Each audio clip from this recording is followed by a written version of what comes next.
to another episode of the Millionaire Mentor Method podcast with me, your host, Krystal, also known as the most famous woman in the world. So today I want to talk about two things.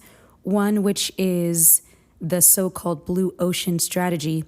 And another one is talking about how I believe that one of the best ways to get started in business is to look for the unglamorous businesses that you could start. And these two ideas and concepts goes together perfectly. So for those of you who don't know, the Blue Ocean Strategy is a book and obviously a strategy. And I should actually know who this book is by. It is by, let's see here, Renee Mawborn and W. Chan Kim. So highly recommended book.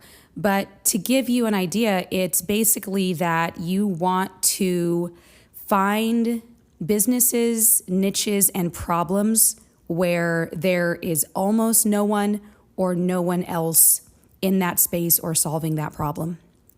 So when you're looking at businesses to start, yes, it's important that you want to look at things you're passionate about, but this is where kind of the rubber hits the road and where reality pops up, which is we want to start businesses which can make us money quickly.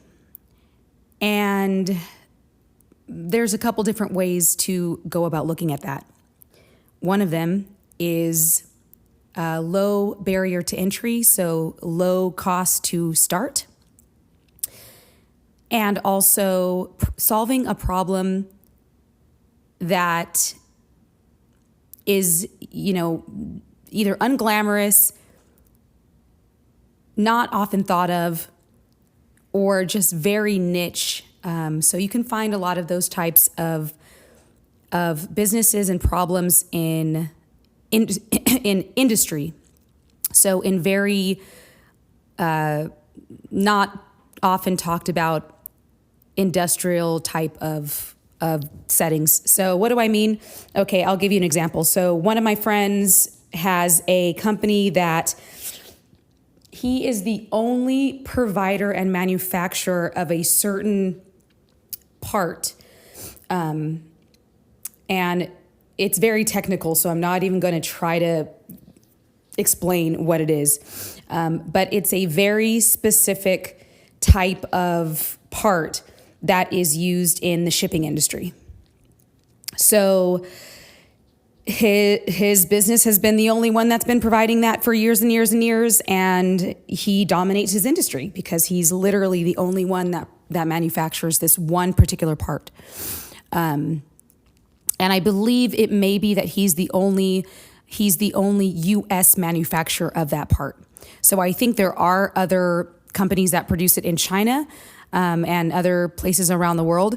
But when those supply chains become disrupted, or when a client needs that part and they need it quickly and reliably, he's the go-to company because he's the only U.S.-based provider of that part.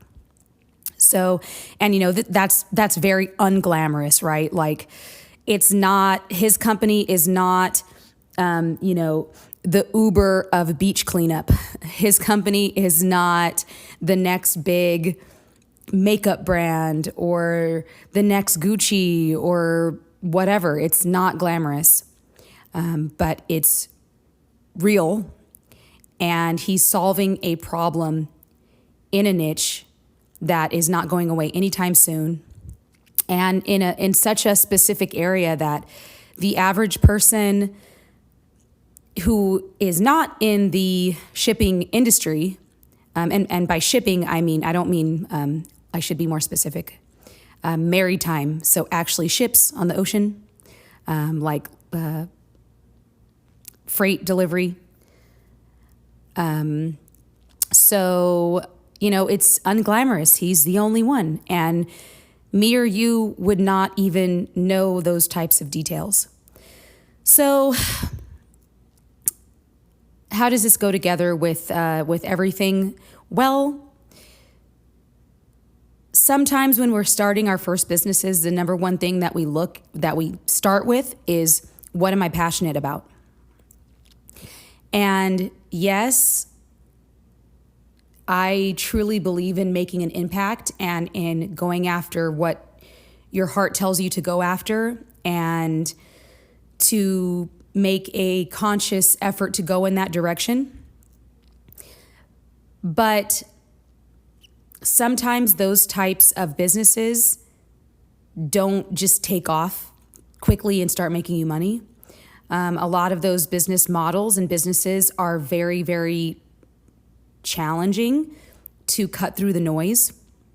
And I'm only speaking from experience. So I am a musician and artist, producer. I've been in the music industry for almost 20 years. And my first business, when I made my first million, was not in music. It was a cannabis dispensary delivery service in Santa Monica, California. And I remember being extremely, extremely shocked that money was that easy to make, when I had struggled for 12, 13, 14 years to try to make money in music. And I started my business and was monetized I was pretty much monetized immediately. Within 30 days, we were in the black, and first million within 18 months. So I was stunned at how easy it was and how fast it was. And that made me just think about, being an artist and going after my goals in that. The business model for making money in music, particularly during the time that I was making music, was very, very, very, very convoluted. So I now attribute that partially to the fact that I happened to be coming of age during the time when the whole industry was being disrupted, and we didn't have the streamlined models that we have today. So, for example, I'm going to age myself and date myself right now, but when I was 18, there was no such thing as Instagram. I believe Facebook may have just been starting, but we didn't understand Facebook ads. I don't even know if Facebook ads was a thing during that time. No such thing as Instagram. The word social media influencer did not exist. The term affiliate links did not exist. Spotify did not exist. The iPod did not exist. Okay, so the way to make money when I was that age trying to be in a band was you had to have quite a bit of thousands saved up and then play live and sell t-shirts, and that was kind of the only method, and you would try to get signed by a label. And the transition to where we are today just was a mess. So the business model for making money as a musician was not solidified quite like it is now. We didn't have YouTube, and even in the first few years of YouTube, we didn't understand how to make money with that, and nobody was really monetizing. And so anyways, that's a very long-winded way to say that straightforward business models are better when it comes to making money. So I kind of look at it like this. You have to prioritize what is important to you when you're starting a business. So is the number one most important thing just following your passion and your dream and achieving your mission statement and being more of a conscious business, so that, you're thinking more along the lines of that maybe making money is a secondary note of importance, which that's totally fine. That's great. If that's what you want, then just know that's what you want. But if that's the case, you kind of have to understand that those types of businesses might take a little bit longer to monetize. Okay, so I'm talking about things like being a musician, being a YouTuber, maybe being a painter, making handmade items, those types of businesses that, are just a little bit more, well, not a little bit more, a lot more saturated. Or you can look at it like, no, you know what? The number one most important thing for me is to make money. And I know business owners, plenty of people and colleagues that if they're going to start a business, the only reason they're starting that business is to make money, period. They don't care what they're selling. They don't care what widget it is. They could be selling pillows or they could be selling PVC piping. They don't care. It doesn't matter. The point for them is to make money. So, of course, we would love it if there was a cross section between those two things. And I'm not saying there's not. There definitely is. But in the context of sticking to reality, and I'm a very boots on the ground type of person, I'm very realistic. You just kind of have to figure out what is more important to you. So if the most important thing to you is just making money, you just want to make money, then looking at unglamorous niches is honestly the perfect place to start, because you want to do the things and solve the problems that other people do not want to solve. And one way you could look at this is you will be paid in direct proportion to the magnitude of the problem you solve. And that's not my quote, and I'm forgetting whose quote that is. I think it might have been Elon Musk's quote. I think he might have said that. So, what do I mean by that? Okay. I mean looking at industries and businesses that are not glamorous and that other people don't want to get into. Things like cleaning, things to do with garbage, different services surrounding garbage. One business model that is a potential source of exactly what I'm talking about is sort of like trash valet service. So that you, there's one business I saw recently where you have weekly or bi-weekly trash collections per household, so that people don't have to deal with their own trash, meaning like the actual kitchen trash, and making sure the trash can is clean and all that stuff. And you're actually taking the trash not to the apartment complex dumpster, but actually to the actual like dump site. And that can be, well, I mean, I guess you could technically just take it to the dumpster at the apartment building or townhouse community. But in this particular case, the business was started because the apartment community could not handle the amount of trash that was being produced every week.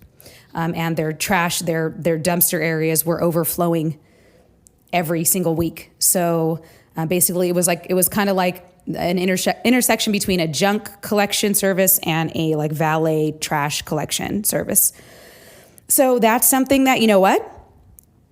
Not many people are like, yeah, I want to start a business being the trash man. You know, it's not glamorous. But at the same time, if you can get those contracts with real estate management companies, then there you go. And that's very blue ocean strategy, because I know for a fact there's not many people trying to start trash collection businesses. Another one, if you work in an industrial type of job, so manufacturing, just anything like that. If you have a background in construction or being an electrician, or like my friend, anything to do with ships, or just something that most people aren't necessarily in, well, make a note of the problems that you see actually in your work environment. I'm sure there's tons. I'm sure there are frustrations that you deal with on a daily basis, and I'm sure you try to complain to your upper management and they don't listen, or they can't solve the problem, or they don't care, and it causes you headaches on a daily basis.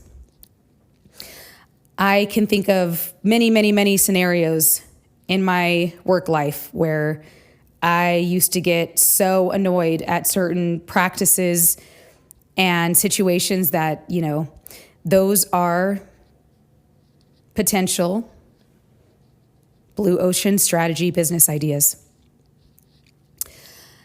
All right, brainstorm. Think of some jobs, think of some dirty jobs that nobody wants to do, and go out there and do them. Until then, remember, each one, teach one.